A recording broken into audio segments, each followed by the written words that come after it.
Nunca faça, nunca entregue um dízimo com dor. Seu filho está passando fome dentro de casa? Dê uma oferta viuvinha para Deus, para ele mudar a situação. Mas vá lá e supra a necessidade do seu filho. Não desonra a sua casa. Isso não é evangelho, querido. Se eu não pregar o que eu vou começar a pregar mais ainda agora para vocês agora adiante, vocês nunca serão santos por completo. Porque a palavra é para santificar. O confronto, a exortação é para te aprumar. Porque aquele que está santo, santifique-se mais. Esses dias eu ouvi essa palavra do próprio Senhor falando comigo. Eu estava orando, entrei em espírito e ouvi essa palavra audivelmente dentro do meu espírito. Aquele que é santo, santifique-se mais. Leve mais a santidade do povo. Vá mais profundo.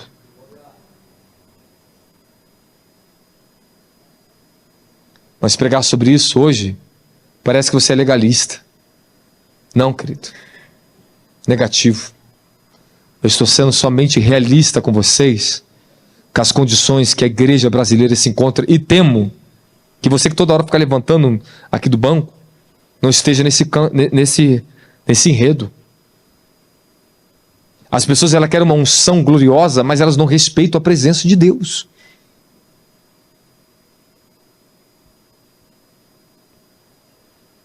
Não respeitam. Mas está diante de um juiz, elas tremem. Está diante de uma autoridade fardada, elas abaixam a cabeça. Mas nós estamos diante do Altíssimo e não queremos inclinar a cabeça para orar? Desculpe, eu sinto o Espírito falando com vocês desde o início que eu peguei aqui o microfone. O povo precisa orar. Eles não estão orando. Os que oram, amém. Eu estou falando dos que não estão. Fala, precisamos restaurar o altar da oração, porque sem oração não teremos despertamento, não teremos avivamento, não tem reforma, não tem mais nada. Tira a oração para você ver se vai ter evangelho. Tira a oração, você tira Deus do meio da congregação. Tira a oração, que você tira Deus da tua família. Tira a oração para você ver só para onde você manda o Espírito Santo. A pomba voa, vai embora. E nós ainda não se conscientizamos que oração é parte de todo o fundamento da sua fé. De uma verdadeira fé. Fala, eu preciso orar. Mas estamos distraídos com muita tecnologia, distraído com cultos e lugares que nós entramos que não ensinam o povo a ter o espírito de oração, devoção.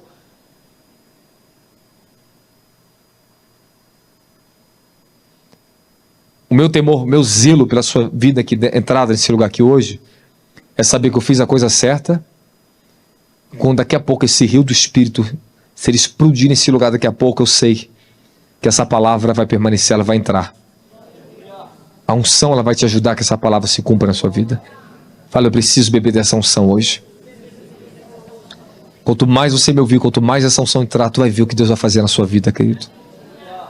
Todas as áreas que Ele tiver que restaurar, Ele vai restaurar na sua vida. Não vai ficar nada incompleto. Deus não deixa nada incompleto na minha vida. Não passa nenhum fio, não passa uma agulhinha incompleta. Tudo Ele me pega para restaurar na minha vida. Tudo.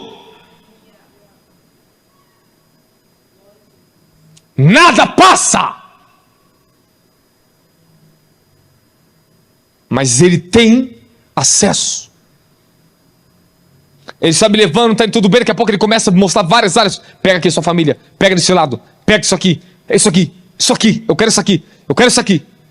Nada passa da restauração. Nada passa.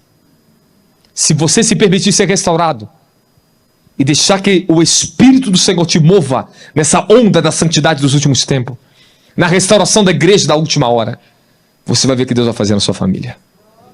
Fala, Deus fará milagres na minha família. Olha só. Esses dias eu estou orando para o meu irmão mais velho, o Rafael. Eu tenho orado.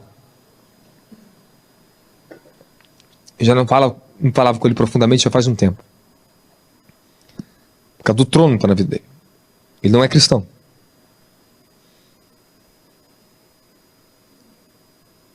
Estou orando.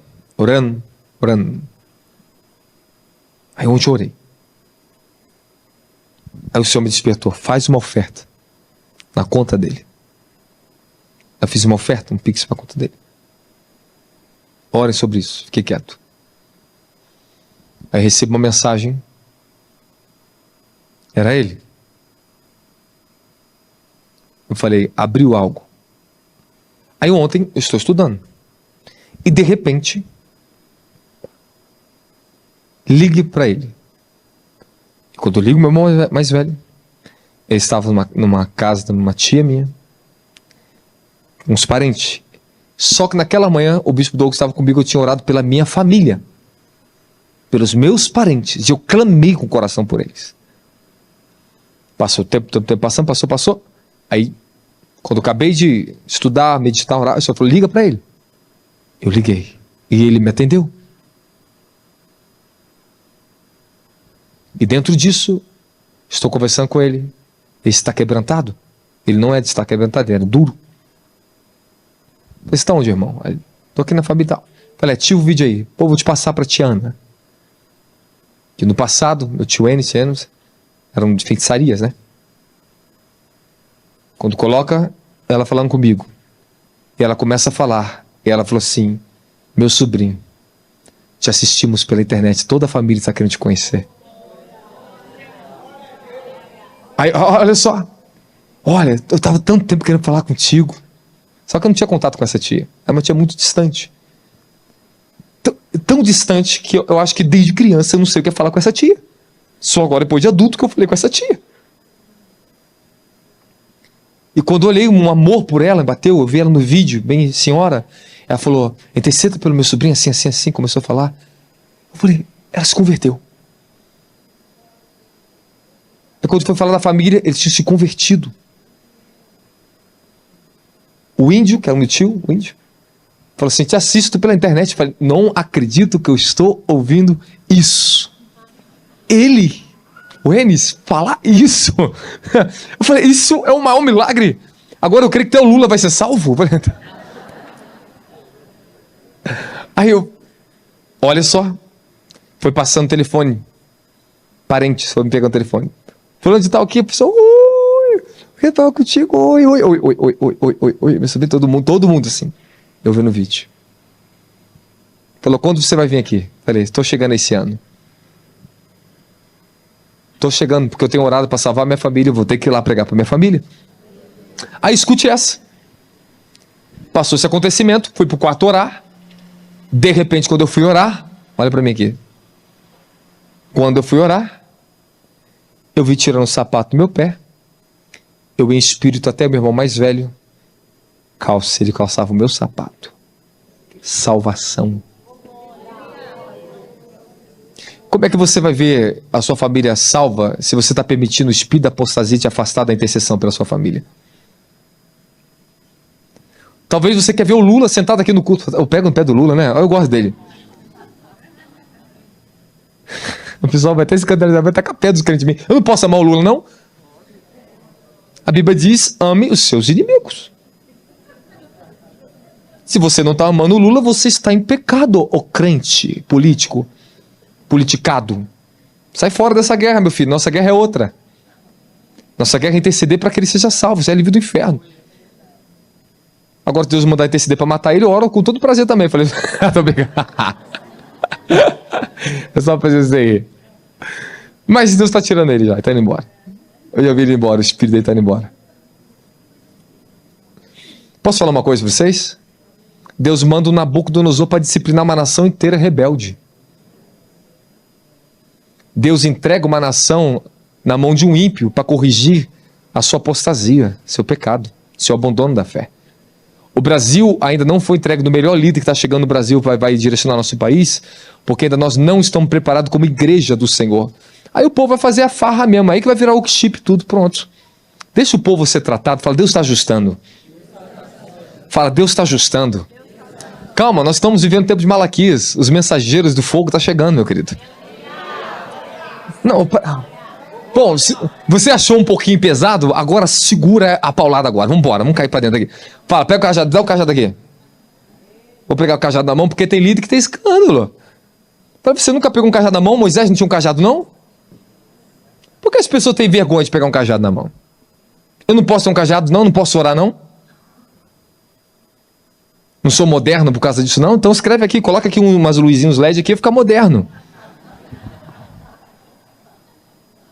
Sabe por que confronta tanto? Eles abandonaram a simplicidade. Os aparatos, a riqueza, os status sociais, fizeram eles abandonar o cajado. Acha desnecessário.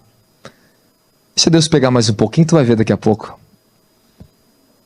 Gemendo no meio do mato, clamando, voltando a orar. É o espírito de oração, igreja. E todos vocês que estão aqui dentro, de alguma forma, você tem que ser restaurado. Esse enfado, esse cansaço, essa falta de unção diária para te suprir, é a sua falta de comunhão.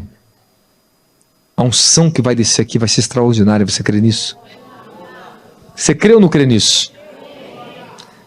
Então presta atenção aqui, pega o cajado aqui. Não lá cajado não, fica em oração por mim, hein, Barão. Escute o que eu vou falar para você.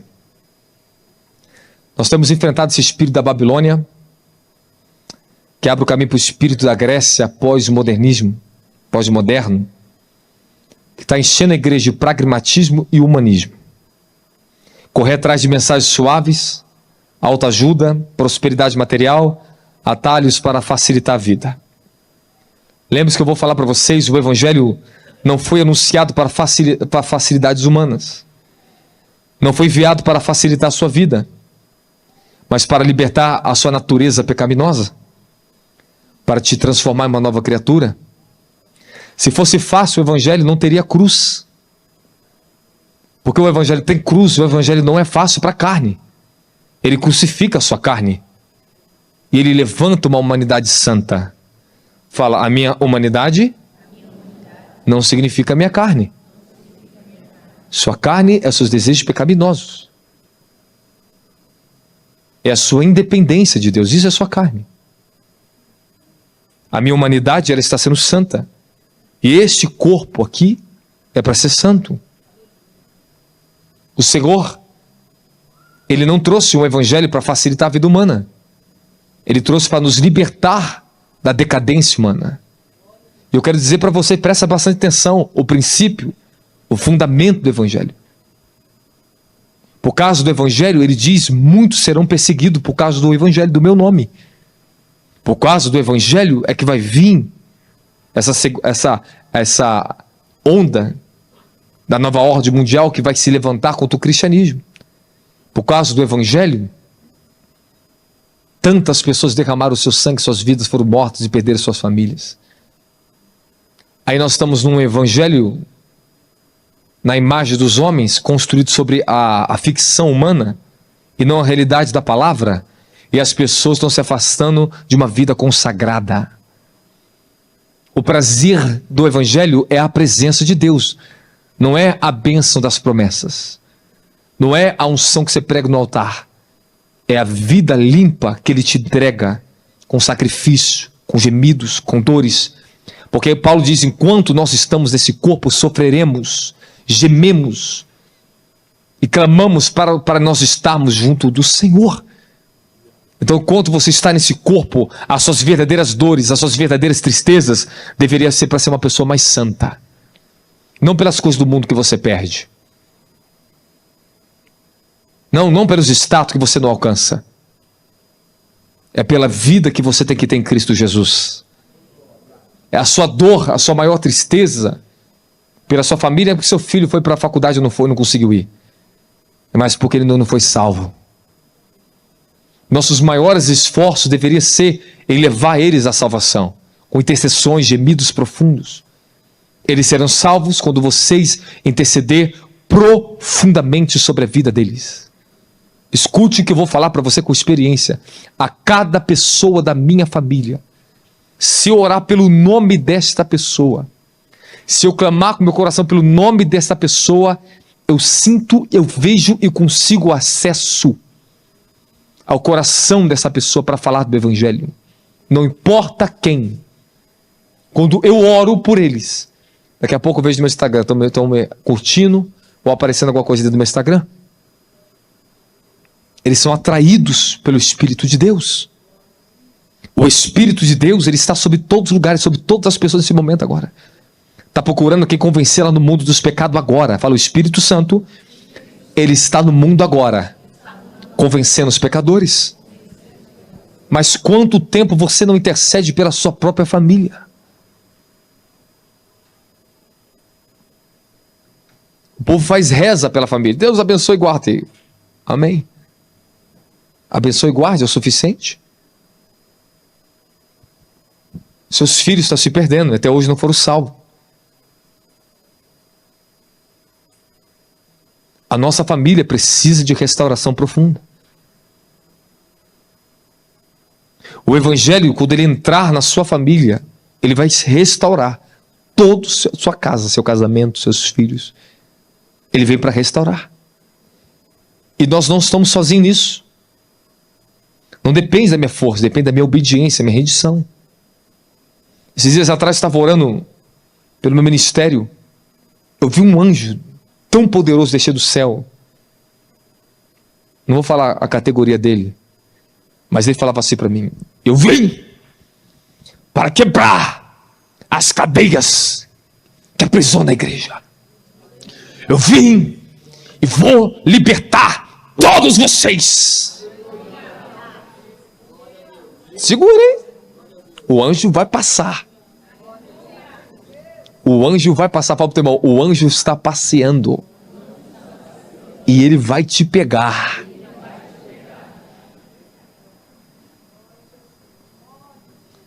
Esse é o grande benefício que vocês têm de ter um líder que teve esse acesso. Porque tem que ter um altar para que eles possam descer. Tem que ter uma ponte, um caminho aberto, um fundamento estruturado, para que eles possam vir, libertar e colocar essas pessoas nesse fundamento. Isso é sério. Isso é muito sério. Ainda bem que Deus está me deixando no estado de espírito aqui quieto, porque essa mensagem ela precisa entrar no seu coração. Porque é tempo de restauração. Fala, tempo de restauração. O problema é que no tempo de Malaquias e no nosso tempo, as pessoas estão marginalizando e minimizando a questão do pecado. Estão marginalizando. Estão tornando o pecado, a vida não santa e completa, como algo efêmero, sem valor, sem necessidade.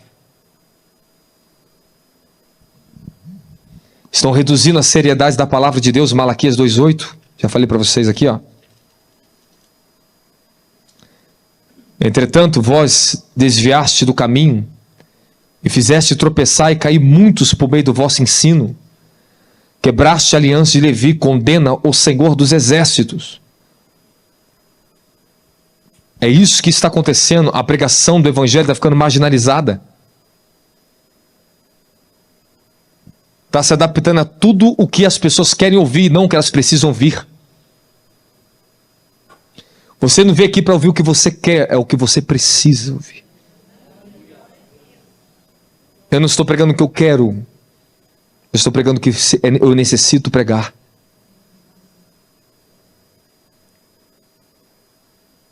Quando nós pregamos só sobre avivamento, fogo, isso incita as pessoas a querer o fogo, isso anima, porque ela vem para isso, para levantar ânimo, para fazer você desejar a presença. O fogo é poderoso. Ensinamos ensinamentos de unção poderosos, ensinamentos tremendos.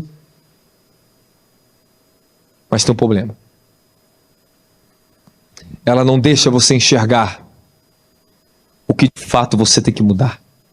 Só quando você prega com confronto, e prega a verdade esclarecida, que as pessoas conseguem visualizar a condição que elas estão. Fala, a condição que eu estou agora é insuficiente. Eu estou falando sério para vocês, irmãos. Estão marginalizando o evangelho. Estão dando um evangelho corrupto, fraudulento.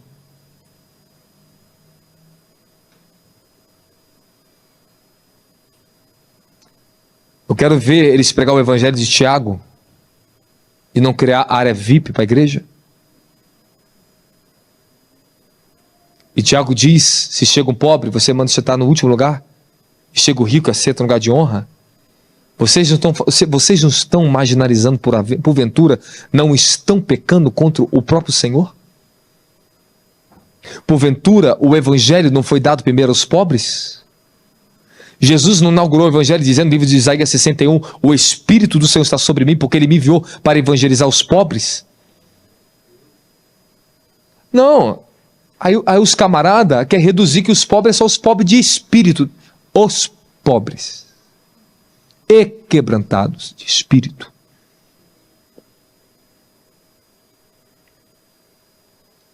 Nós estamos em um tempo de uma inversão de valores tão terrível.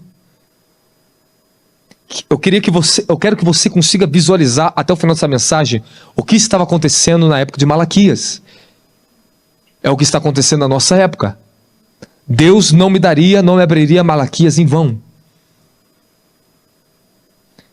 Eu tenho algo que me foi revelado esses dias, que eu não posso falar isso.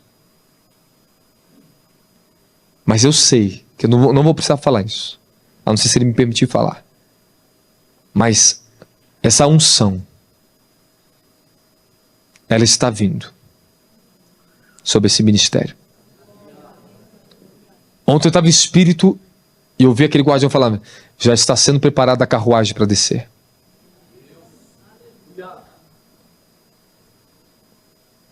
Vai vir aqui. A unção que todos têm esperado. A unção que o mundo precisa. Mas o preço dela é altíssimo. Por isso que Deus Ele me pega tanto, Ele me espreme tanto. Não tenho para onde fugir em nenhum aspecto da minha vida. Tudo tem que ser pleno e santo e santificado ao Senhor. Por causa desse tipo de unção que está chegando agora. Vocês ainda conhecem um pouco dela. Já provamos algumas partes desse tipo de unção. Mas ela está chegando. E não acha vocês, pregador, que vocês vão pegar ela e vão pregar de qualquer jeito aqui em cima? Vocês vão ser moídos primeiro. Para que vocês não tropecem no orgulho. Vocês vão ter que ser muito humanos. Humildes. A prioridade máxima de vocês é Deus acima de todas as coisas e a sua família junto com você assim. O que Deus vai cobrar de nós a partir de agora vai ser profundo. O Senhor falou assim, chegou a hora da restauração da família brasileira. E o que comecei a sentir, eu e minha esposa, dentro da nossa casa, o que Deus está espremendo, está começando a espremer o Bispo Douglas, está espremendo a gente, falou, agora chega esta glória. E eu vou entregar as famílias brasileiras para vocês. Só que isso, sozinho nós não podemos. Vocês têm que suportar esse fundamento que Deus tem colocado. Essa mensagem, eu sinto que vai vir uma unção. Algo está prestes a acontecer aqui. O Senhor me falou algo ontem, filho. Algumas coisas eu vou ocultar de você, até que você pregue e eu manifeste. Eu não vou dar enquanto não for pregado. E você não vai saber o que eu vou fazer. Você vai ter que me aguardar. Eu estou aguardando Ele aqui essa noite. Há tipo de dimensões que eu sei o que vai acontecer. Eu já chego com a unção do mel para você. Eu já deixo falado, não é verdade? Porque eu sei. Mas é outras que dependem dos tribunais agora. Aonde todos que estão aqui, nós estamos sendo pesados. E a palavra está sendo falada. O seu espírito concorde ou não. Ela está sendo falada. Quando a igreja está aceitando, está entendendo, daqui a pouco, o sem precedente vem. É isso que eu estou esperando. Eu não ando formatado no que eu quero. Faça o que tem que ser feito, Senhor. Derrama o que tem que ser derramado por amor a este povo. Há momentos que eu estou aqui dentro e Deus faz eu andar aqui dentro, orar entre cada cadeira que está aqui e clamar por misericórdia de uma pessoa que eu não conheço, que eu não sei quem é, ou talvez eu sei, vai sentar naquela cadeira. Eu falo, Senhor, que essa pessoa sentar aqui, ela vai ser transformada. O que acontece é que os sacerdotes da época de Malaquias, que eles perderam o zelo pelo altar. Quando Deus fala que vocês estão profanando a minha mesa, não é mesa do pão da propiciação. É o altar, onde eles sacrificavam ofertas, não onde colocavam o pão. Quando o Senhor fala que o altar é a mesa onde ele desce para ter comunhão, está profanado. Eu não posso descer no lugar onde está imundos, aonde as ofertas é dado por vaidade pessoal, aonde a unção de homens é comprada, aonde é uma barganha no altar. Eu não posso descer nessa barganha. Eu não compactuo com barganha. É que as pessoas, elas estão iludidas, encantadas pelos sentidos. Elas acham que todo mover, Deus está no mover. Que todo poder, Deus está no poder. Que toda unção, Deus está na unção. Não, meu querido. A presença dele é santíssima. Ele liberou o poder, ele deu acesso, dons e talentos são irrevogáveis. Mas a presença, ela se retira.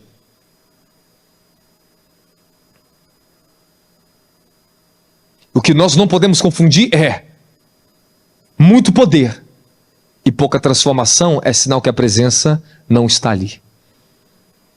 Porque aonde a presença habita, e na palavra onde a presença está, Deus também certifica que Ele vai transformar. Você está recebendo essa palavra? Eu posso encerrar aqui? Amém? Eu posso encerrar ou posso continuar? Quantos quer que eu encerro? Se metade falar que eu encerro, eu paro. Talvez você não tenha coragem de falar isso, né?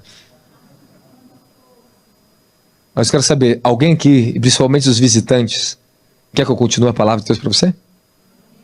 Fala, Jesus. Porque eu preciso ouvir sua palavra. Então eles marginalizavam, minimizavam a questão do pecado, reduziam a seriedade da palavra de Deus. Os ouvintes modernos não querem pensar. Eles só querem sentir. O problema é que a igreja de hoje, ela não é uma igreja pensante. Ela acha que está buscando conhecimento, mas ela gosta de sentir. Não querem a dor da transformação, mas querem o prazer das emoções. Não querem a clareza, mas querem ilusões. Criam fábulas e não buscam a verdade. E isso aqui que eu estou falando é sério. As pessoas não querem pensar verdadeiramente o que é o Evangelho. Elas estão se iludindo com falso conhecimento, porque elas gostam de sentir alguma coisa. Se elas estão se sentindo bem no templo, se elas se sentem bem com a musicalização, se elas se sentem agradáveis, confortáveis na pregação, é isso que basta. É isso que basta para elas. Mas elas não querem refletir se a sua moral está competindo com aquilo que o Evangelho chama ela para ser salva. As pessoas não querem refletir se importa ou não a vida de oração. Elas não querem pensar. Então elas preferem desviar o olhar, elas preferem colocar uma venda nos olhos e não pensar em jejum, não pensar em meditação. Joga para conta do pregador que está comprando a nossa fé. Isso aqui é nosso dia, nosso dízimo. E está essa barganha. Nós te damos o que você quer, você nos dá do jeito que nós queremos o Evangelho e vão ficar todo mundo confortável. Todo mundo tem o que você quer. Cada um tem o que quer. E estão perdendo aquilo que realmente precisa. Fala para o seu irmão, não perca aquilo que você precisa essa noite.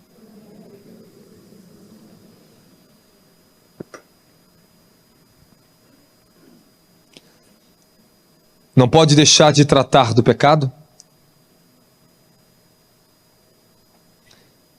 E não podemos também deixar de lutar pelo povo aquilo que leva eles ao arrependimento. Nós não podemos deixar de tratar do pecado.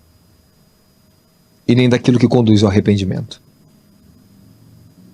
Não podemos pregar o que o povo quer ouvir, como já falei, mas aquilo que precisamos ouvir.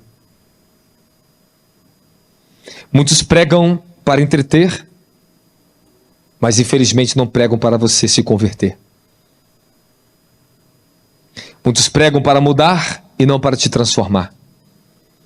Muitos pregam para te agradar e não para te libertar. Não somente leite para o povo em vez de alimento sólido, Hebreus 5,12. Não existe evangelho que tenha fé e também que não tenha também arrependimento. Não existe evangelho que tenha salvação sem uma genuína conversão.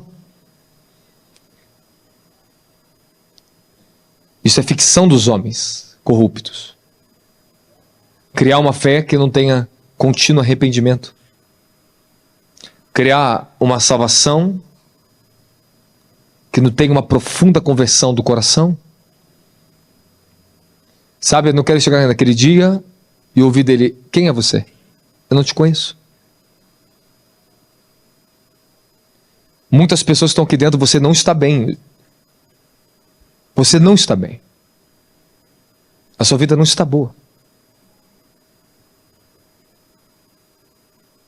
Hora ou outra, desviamos da obediência completa.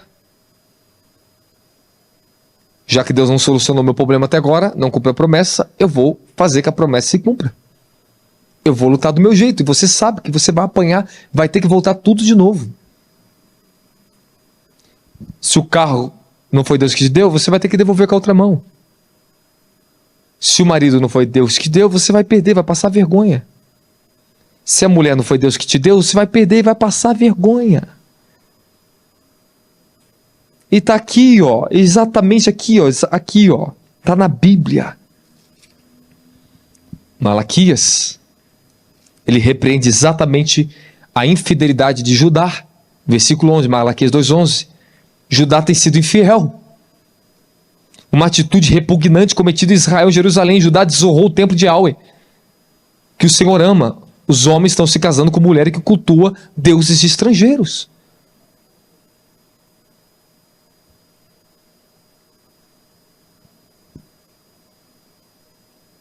É isso que está acontecendo. As pessoas estão casando, dando-se casamento, e ele repreende isso, como no tempo de Noé. E Jesus falou, como no tempo de Noé, as pessoas vão casar e se dar esse casamento, vão buscar uma vida para si mesmas. Casar não resolve o teu problema sexual, meu querido. A sua apetite sexual só pode trazer mais transtorno na tua vida. Você tem que ser liberto disso antes de casar. Você não tem que casar porque você tem pressão sexual em você. Você tem que casar por um propósito com essa pessoa, por causa de uma aliança. Porque o chamado de vocês compete juntos. É para estar juntos. O que Deus uniu, não o que o homem uniu. É Deus que une, não o homem. Quando o homem une, eles separam. Agora, quando Deus une, o homem tenta separar, rasga a vida da pessoa, nunca mais será completa nenhum nem outro. Por resto de toda a vida, pode casar com a pessoa mais maravilhosa aparentemente, mas nunca mais será completa. O Senhor me revelou isso. Eu, em caso, eu revelo, é por natureza. A pessoa tem que ter temor a Deus para o Senhor revelar, para que depois ela não sofra as consequências. E outra, você pode casar com a pior pessoa do mundo, se foi Deus, Deus vai pegar o vaso, vai fazer de novo, vai restaurar o vaso, querido. Porque foi Deus quem te deu. Você tem que entender, quando Deus te dá, não quer dizer que está te dando, aparentemente agora o melhor, mas está te dando algo que vai ser o seu melhor. Vocês têm que ter temor nisso. E Tiago diz, vocês vão trabalhar, vão para algum lugar, opa, consulte a Deus para onde você vai. Não faça seus planos de maneira mundana.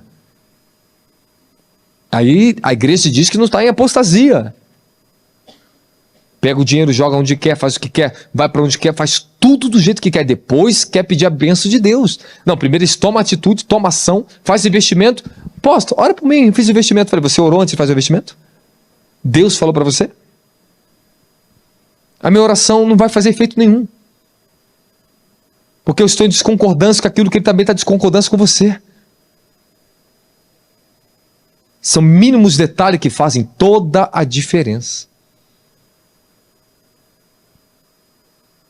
Eu lembro meus 17 anos, uma coisa particular minha. Era uma época que eu estava começando a entrar numa profundidade de Deus muito grande. Eu tinha conhecido uma jovem que eu queria casar com ela. Era mais velha que eu.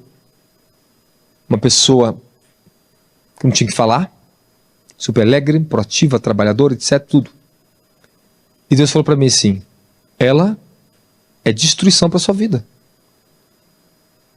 Ela é boa, honra o pai e mãe, honesta, fiel, tudo isso aqui. Mas ela é uma destruição para sua vida. A Jezabel está nela. Ela vai querer te dominar você no futuro. Vai trazer muitas dores para você. E ela não é sua esposa. Aí um dia, Deus usou uma pessoa para mim e falou assim para mim, estou arrancando da sua vida, isso 17 anos de idade, jovenzinho, um menino, uma pessoa que não está, você conhecerá a sua esposa. Na igreja onde eu vou te colocar, não tinha ainda entrado o manto que desce ainda, lá você conhecerá a sua esposa, e aonde você for, ela te será sujeita.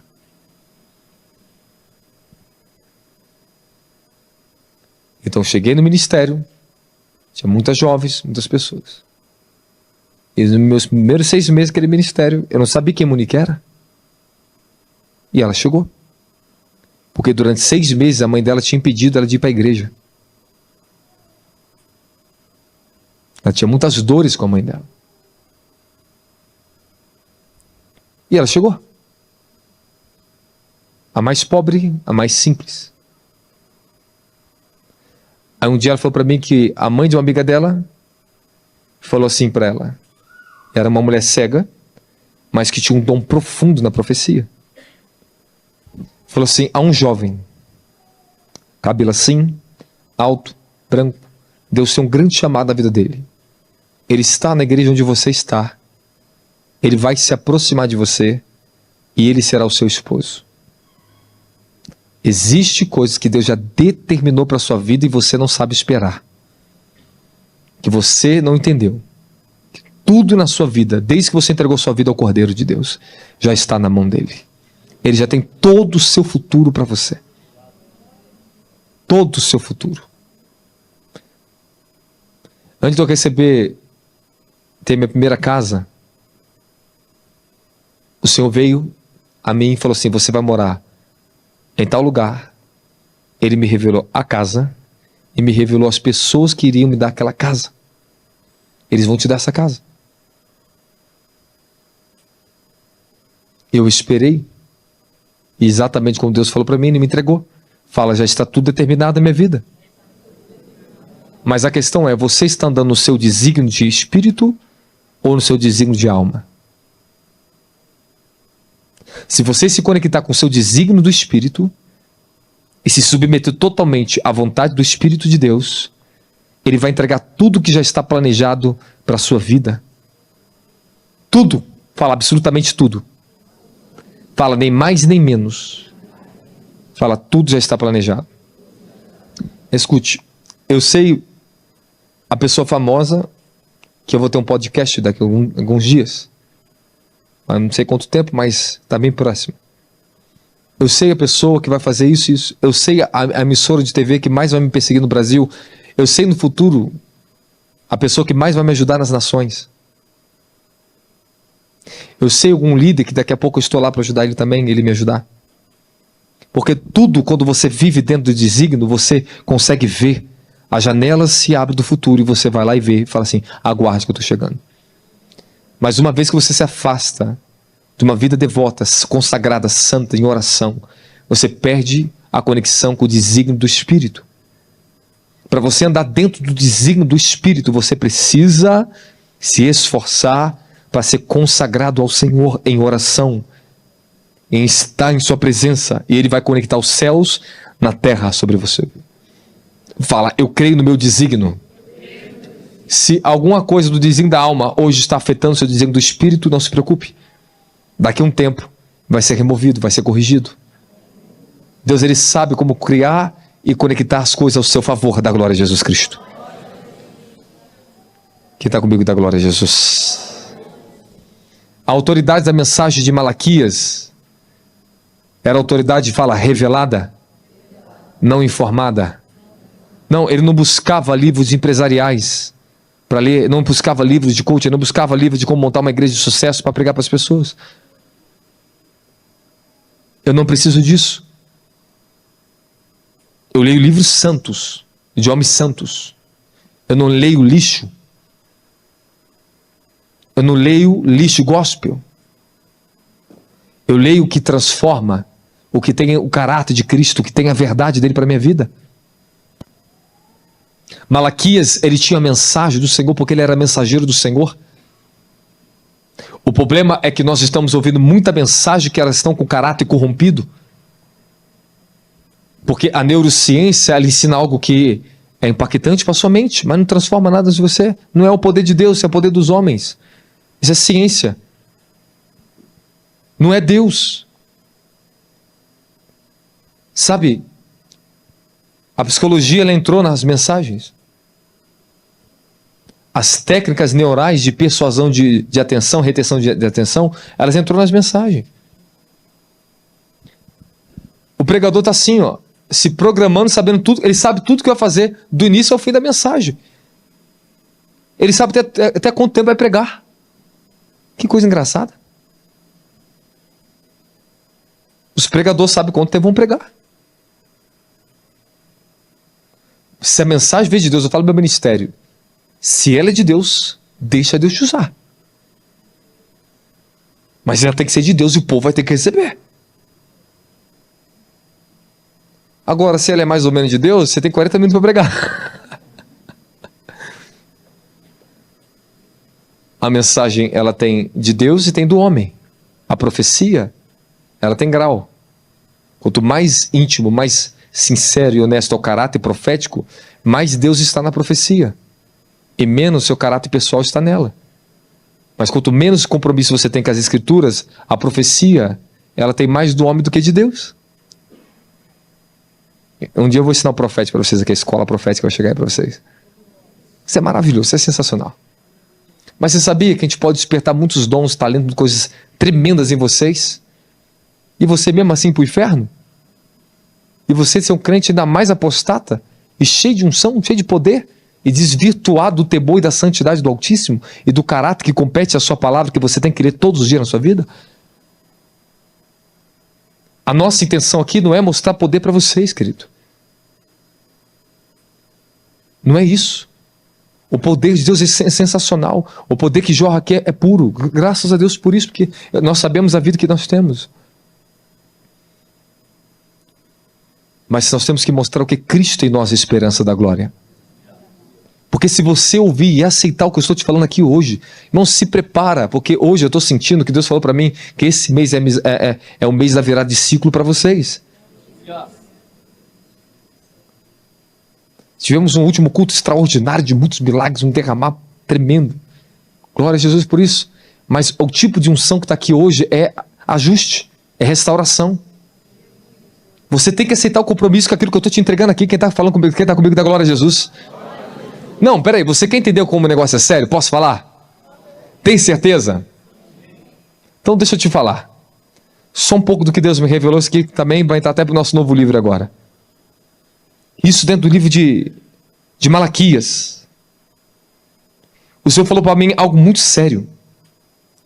A mensagem que ela vem na boca do mensageiro não é coisa da sua mente. É o que vem do Espírito do Altíssimo. Nós não pregamos algo teoricamente bonitinho, organizado para vocês. É aquilo que o Senhor vai revelando, vai construindo dentro de nós. Essa é a autoridade que estava sobre a mensagem. Esse era o caráter da mensagem do pregador. Esse tem que ser o caráter do pregador no altar. Falamos aquilo que Deus está falando. Nós estamos replicando o que o mundo espiritual já falou. Falo, o púlpito não é plataforma de homens que falam tudo o que querem. Sabe o que é o púlpito, meu querido? Sabe o que significa isso aqui? O poder e a autoridade que tem sobre isso aqui?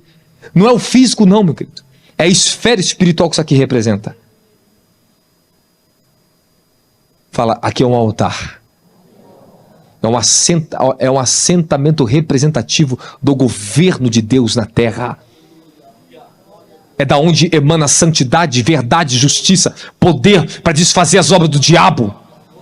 É da onde emana palavras que vão arrebentar os vizinhos das trevas. É da onde sai poder para desfazer as obras do diabo. É onde a palavra ela desce para converter, para trazer arrependimento, salvação para a humanidade. Púlpito não é uma plataforma de homens. Não é para teatro. É para exercitar o governo. É assentamento de governo. Quem está comigo da glória a Jesus Cristo? É ali por meio onde a palavra dele é anunciada. Isso aqui é poderoso, irmãos. Poderoso. Eu chegava em igrejas para ministrar. Calma, daqui a pouco eu vou soltar. Estou pegando como pastor e mestre para você. Eu chegava no altar para pregar na igrejas. Começava a pregar. Ficava quieto. Eu falei, posso dormir na igreja? Pode. Dormir dentro da igreja. Aí eu começava a ver tudo que estava no altar. Todos os demônios tinham acesso por causa de pecado e ilegalidade.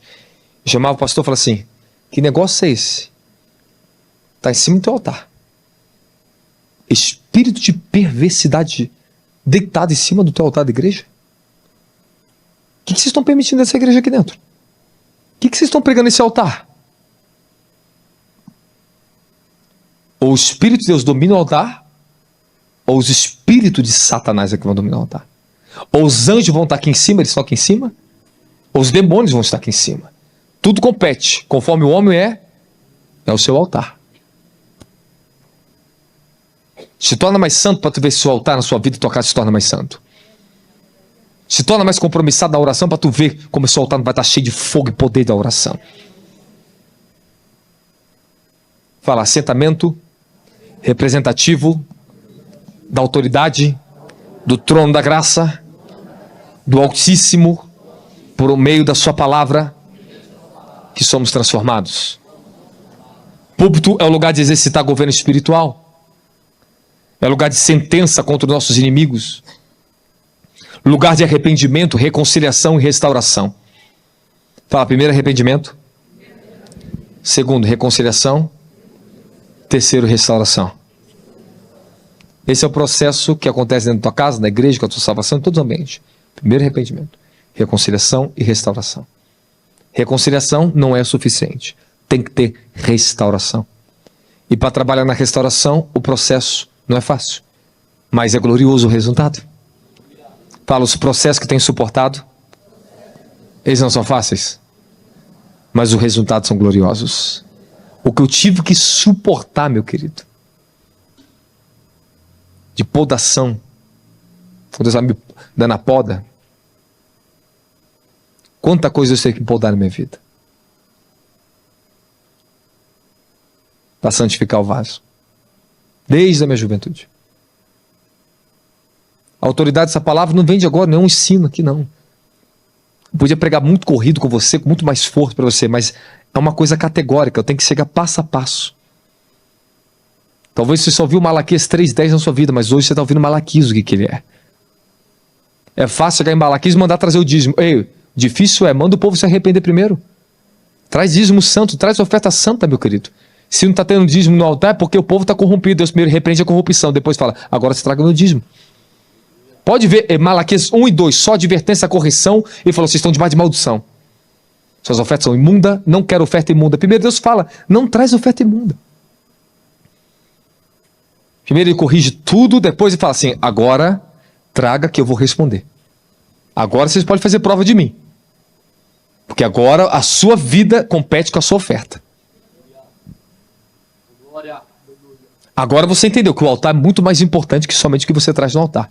Você tem que ter temor ao altar que você está vindo. Pequenas coisas nós estamos falando aqui, mas isso aqui é ajuste que todos nós estamos precisando ouvir.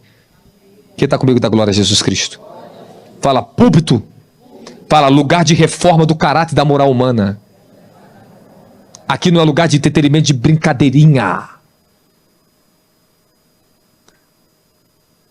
Não é lugar de apresentação para iludir a plateia. Não é lugar que você senta no cinema. Mas vamos fazer tudo que é muito bonito, que impacta muito, mas cadê a essência e a revelação da palavra que pode transformar nossas vidas? O que nós vemos mais hoje, valoriza muito música, muita valorização na musicalização e pouca valorização numa genuína pregação. Nós estamos precisando de reforma na nossa família. E eu estou aqui, estou determinado a isso. Eu vou ver a sua família ser reformada. Os anjos arquitetos estão entrando na tua casa. E vai entrar os justos. Se você é um justo, o Senhor diz, Daniel, que os justos vão brilhar cada vez mais. Está precisando de mais brilho, mais luz. Está chegando essa nova luz. Fala, mais luz está chegando. E vai dissipar todas as trevas da minha família. Você crê que o que Deus vai fazer a partir de agora? Eu sei disso. Estou convicto disso. Eu estou sentindo, já estou vivendo isso. Já está queimando dentro de mim. Você crê que Deus vai restaurar a sua família? Vai salvar seus filhos? Então deixa que o evangelho se complete em você. Porque Deus vai ter a porta, vai ter o vaso.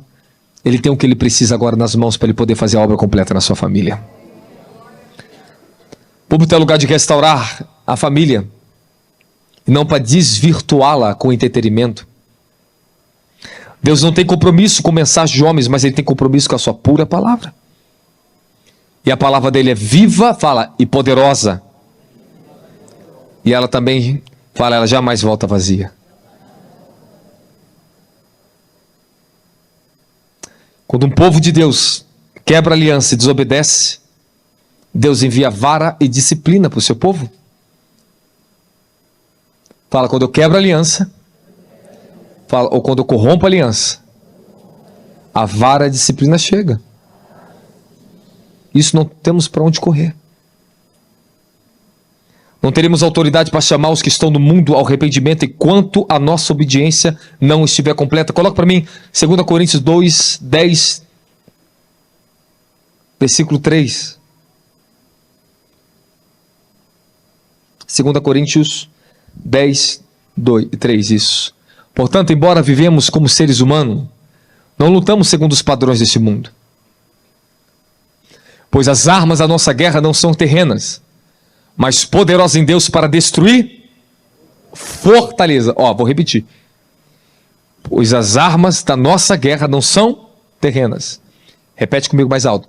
Mas poderosas em Deus para destruir fortaleza. Você vai sair com seu braço de guerra mais forte nesse lugar hoje. A sua flecha, o seu foco vai estar mais assentado. Você vai acertar o alvo. A sua espada vai estar mais afiada. O seu escudo está sendo polido para isso. A palavra está ecoando no mundo espiritual, mas eu sei que o fogo dela está aqui dentro, meu querido. Deixa Deus trocar no teu coração e fazer o que tem que ser feito hoje. Quem quer dar glória, glória, glória, glória. O maior propósito da palavra não é para agradar os ouvintes, mas é para salvar os ouvintes. E você está sendo salvo aqui essa noite, você sabia disso? Tem muitas coisas que precisamos ser salvos ainda, é verdade ou não é? Temos que ser salvo da fofoca, temos que ser salvo da ganância, temos que ser salvo da mentira, temos que ser salvo da ignorância de casa, temos que ser salvo do orgulho, temos que ser salvo. É verdade ou não é? Fala, me salva, Jesus. Pede ele para te salvar das coisas que tem te tornado muito refém ainda da sua carne. Você está aqui para isso. Você vai ser mais salvo essa noite. Eu sei de uma coisa, que essa mensagem me deixa mais perto dos céus, dos portões da salvação. Ela te coloca nos portões da salvação. Você entende quantos aspectos podemos estar com uma frieza espiritual e moral e sem perceber? Efésios 5. Desperta, ó tu que dormes, e Cristo te esclarecerá. Fala, eu desperto. E Ele me ilumina. Fala, estou despertando. E Ele vai me iluminando. A mensagem não é para te entreter, mas para desprender dos laços do diabo. Malaquias não foi para entreter o povo, ele foi para desprender o povo. Não para cativá-los, mas para libertá-los. Não para anestesiá-los no comodismo, mas para livrá-los da ira de Deus e do julgamento final. Eu falei para vocês que eles questionaram o quê? Fala, o amor de Deus. Todo errado, desviado, desvirtuado. E eles estavam questionando se Deus amava eles. Quem já passou por isso? Tu estava no mundo, estava dando sua voltinha no mundo e ainda questionava que Deus não te amava? Que posição que a gente está, né? Eles questionaram 4 coisas. E Deus dá 9 repreensão para eles. Questionaram o amor. E Deus ensina eles a voltar ao amor. A primeira foi a volta ao amor. Apocalipse 2, eu tenho contra você que você deixasse o teu primeiro amor. E hoje eu estava orando, eu falei, Senhor, restaura o primeiro amor à sua igreja. Me dá mais do que... Senhor, me renova, me dá o primeiro amor para que eu jamais me afaste da devoção e a pureza de coração ao Senhor. E pouco a pouco, às vezes, você se esfria do primeiro amor, você se esquece do primeiro amor. Será que muitos aqui não se esqueceram do seu primeiro amor? Sacrificavam e deixaram de sacrificar? Oravam, deixaram de orar? Ia no monte orar, deixaram de ir no monte orar? Chegavam mais cedo na igreja para orar, deixaram de chegar cedo na igreja? O amor vai se esfriando sem a gente perceber. Porque se ele não for cultivado, ele morre. Você concorda comigo? Segundo, Deus dá a eles, chama eles para ser restaurado o espírito de paternidade. Uma igreja que não tem um espírito de paternidade é uma igreja órfã. Ela opera no legalismo e no espiritualismo. Se torna igual ao povo de Malaquias, ritualistas, mas não espirituais. Quem já foi de uma igreja espiritualista, ritualista? Você sabe muito bem o que eu estou falando com você. Fala o espírito de paternidade. E Deus fala para eles assim, ó, em Malaquias, capítulo 1, versículo 6. Ora, o filho deve honrar o pai, e o servo, o seu senhor. Eu sou o pai. Onde está a honra que é minha devida? E onde está o temor e respeito reverente se eu sou Adão, o mestre? Cadê o que me é devido? Escute, isso aqui é sério. Eu queria pregar sobre o espírito de paternidade um dia para vocês aqui. Eu vou chegar aí, o bispo tem pregado, mas eu tenho que chegar para pregar sobre isso para vocês. Fala, o espírito de paternidade. Escute o que eu vou te ensinar. O espírito da apostasia, ele compete contra o espírito de paternidade. Ele não quer saber desse negócio de filho de Deus na igreja. Ele não quer saber desse negócio de filhos espirituais. Ele quer ter escravos, ele quer ter servos, mas não filhos. O diabo, ele até tolera um escravo. Ele até tolera um bom servo, mas não um filho fiel. Fala, filho tem herança. E Deus fala assim, eu sou pai de vocês. Cadê minha honra como pai? Abre para mim, Romanos 5:5. Romanos 5:5. Isso aqui vai ser derramado daqui a pouco aqui. E a confiança não nos decepciona, porque Deus derramou o seu amor em nossos corações por meio do seu Espírito, que Ele mesmo nos ortogou. Agora vai Gálatas capítulo 4, versículo 6. Porque sois filhos de Deus, enviou o Espírito do seu Filho para habitar em vossos corações. E Ele clama, Abba, Pai. O povo de Israel deixaram de ser filho de Deus. Os sacerdotes esqueceram de ser filhos. Há momento que você se esquece de ser filho, um filho, uma filha de Deus. Queremos nos relacionar com a religião e não com o coração do Pai. As maiores transformações da minha vida foram quando Deus se revelou como meu Pai. Quando o espírito de paternidade veio sobre a minha vida. Muitas mudanças aconteceram na minha vida quando eu recebi paternidade espiritual. Fala, paternidade espiritual. Você recebe a revelação do Abba Pai e você recebe também de um Pai na terra. E toda vez que o espírito de paternidade ele não governa teu coração, você se torna insensível ao amor de Deus. Você se torna uma pessoa legalista, seca, religiosa. Mas quando fala, quando o amor está jorrando do Pai, Ele me dá sensibilidade. Amor. É isso. Fala, perdão.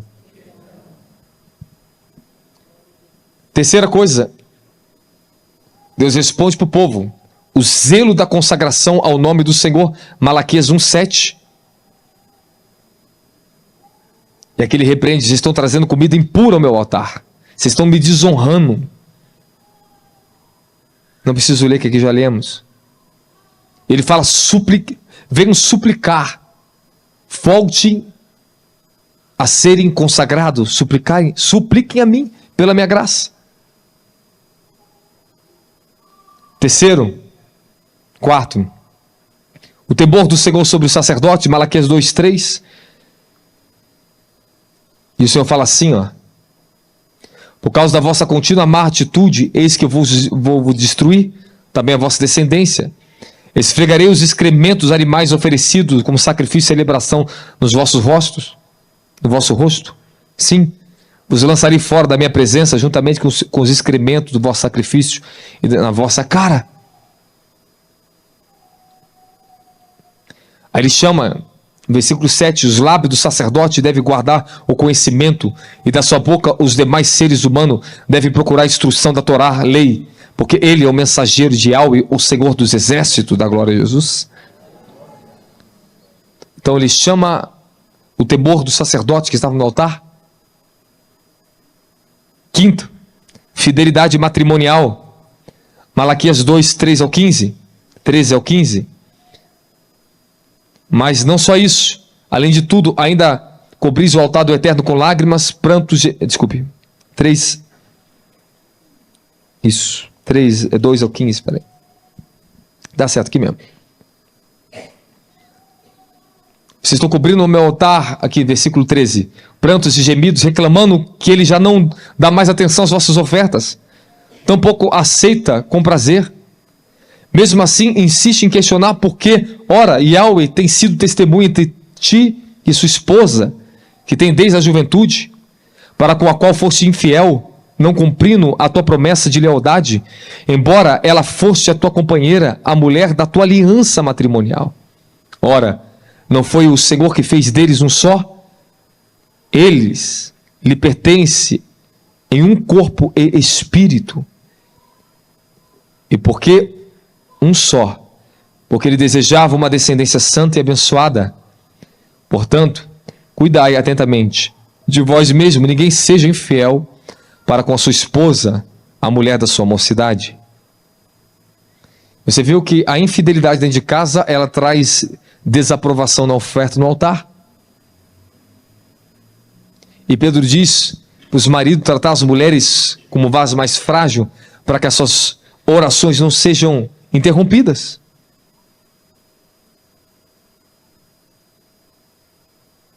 E se os homens que estão aqui, que estão me ouvindo, não lutar pela restauração da sua família, não adianta vir no altar chorar. Ele está falando aqui com lágrimas, choros e planta e oferta. Não adianta. Restaura lá dentro o altar. Depois você é restaurado pelo altar que está aqui. O Senhor está chamando um profundo comprometimento do sacerdócio, dos pais, das mães, a lutarem pela restauração da sua família. Nós vamos ter que tirar tudo que é anátema de dentro da nossa casa. Comece a tirar pessoas que não é para entrar dentro da sua casa mais, que corrompem a sua casa, que traz espíritos perversos para dentro da tua casa. Não é qualquer pessoa que pode entrar dentro da tua casa, marido. Se você tem um amigo perverso, o espírito de perversidade vai entrar dentro da tua casa. Todas as pessoas que vão entrar dentro da minha casa, todas vêm com o espírito, ou vêm com o espírito de Deus, ou vêm com o espírito das trevas. Seja uma pessoa que vai fazer um serviço na minha casa, eu já estou em espírito de oração, eu já amarro o poder das trevas que vem junto com ela. Eu lembro um dia que um senhor ia me entregar um documento, e ele tardou muito, ele estava tentando roubar dinheiro da igreja. Aí ele foi entregar um documento. Aí antes que ele chegasse, eu estava em oração, eu vi o espírito que estava nele entrando. Espírito alto, forte, e ele era um coroa magro, baixo. Mas o espírito que estava nele era muito forte, malandro. Bonezinho para trás, no rosto dele, mas era muito forte. E eu falei, Satanás, eu te amarro para fora do meu portão. Ele vai entrar aqui dentro sem nenhum demônio, porque nenhum demônio vai entrar aqui com esse homem. Ele vai sentar aqui, ele vai ter que falar tudo com honestidade e me entregar o documento como tem que ser entregue. E não vai conseguir arrancar um centavo meu daqui da igreja. Pois bem, ele chegou na minha casa. O demônio ficou do lado de fora. Ele sentou na minha mesa. Teve que falar sem nenhum demônio na alma. Teve que me entregar o documento e sair embora. E ainda deu uma gorjeta de R$20 para ele pagar o combustível. Porque aquele homem já tinha roubado dinheiro da igreja. Mas ele não conseguiu me manipular em nada. Porque eu vi o espírito que estava nele. A sua casa é um jardim, é um santuário de Deus ali, que tem que habitar a presença, o temor de Deus dentro da sua casa. O primeiro altar que Deus levantou na terra foi a família. A primeira igreja constituída na terra foi a família. A primeira instituição divina feita pelo próprio Deus foi o casamento. Ele deu a mulher, ele fez o casamento, ele uniu homem e mulher. Por isso que essa grande perseguição contra a família. O que a família é, o altar é.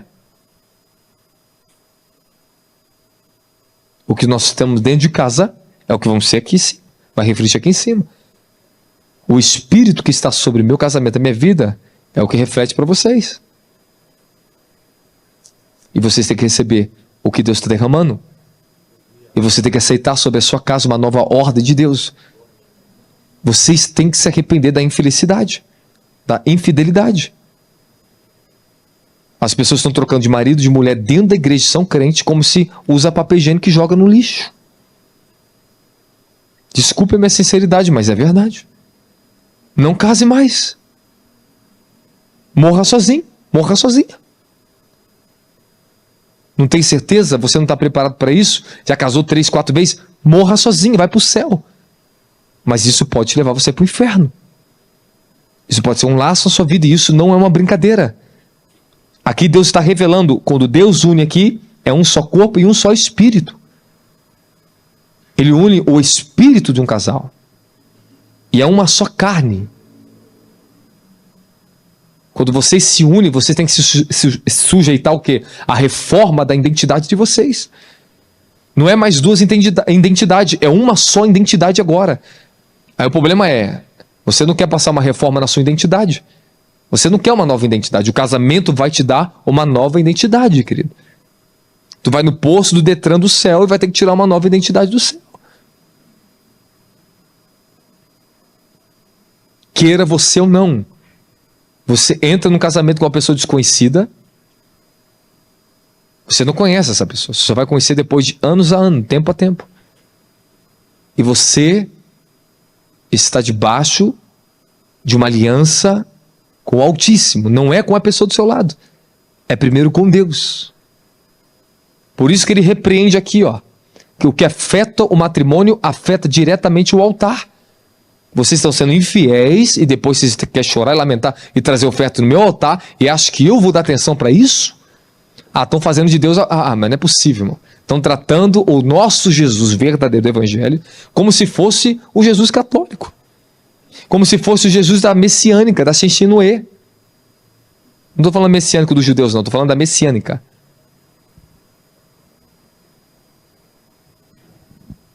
Eu estou falando sério com você. Quem está me ouvindo, fala amém. Eu estou te dando uma doutrina aqui. Isso aqui é uma doutrina. Isso aqui é a doutrina do Evangelho. Vocês concordam comigo? E Deus está chama eles aqui, agora restaure a quinta coisa que Deus fala com eles: fidelidade matrimonial. Sexta, santidade ao Senhor. Malaquias 3:1 ao 5. Ele fala: vou enviar o meu mensageiro adiante da minha pessoa, preparará o meu caminho diante da minha pessoa. Então, o representante de Adon, o Senhor, a quem buscai o anjo da aliança, a quem vós desejai, virá para o seu templo. E ele certamente vem e anuncia Yahweh dos exércitos. Contudo, quem suportará o dia da sua vinda? Quem permanecerá de pé quando ele surgir? Pois ele será como um fogo aos ouvires e como sabão do lavandeiro. Ele se assentará como refinador e purificador de prata. Purificará os levitas e refinará com ouro e prata. Assim passarão a apresentar perante o Senhor ofertas com justiça. Dá glória a Jesus. Fala: Deus envia um mensageiro de fogo para refinar a igreja, para que tudo que nós vamos fazer, as nossas entregas no altar, sejam santas e correspondidas. Santas e correspondidas. Isso não é uma brincadeira, o dinheiro no altar. Isso é sério. Sério. Você sabia que muitas pessoas vinham me entregar oferta e eu não aceitava? Que Deus me revelava o coração? Eu já rejeitei coisas, igrejas, oferta de igreja, já rejeitei muita coisa grande. Carro, que a pessoa ia lá para ofertar carro. Eu falava não. Negativo. Isso é sério? Eu comprometo o meu ministério? E muitas ofertas que talvez vocês até questionariam, Deus mandou pegar tudo aquilo ali e santificar. E eu alcancei muitas vidas. Muitas vidas. É quando Deus fala certas coisas. O Senhor tem que dar esse temor à igreja brasileira. Nem tudo vem de Deus.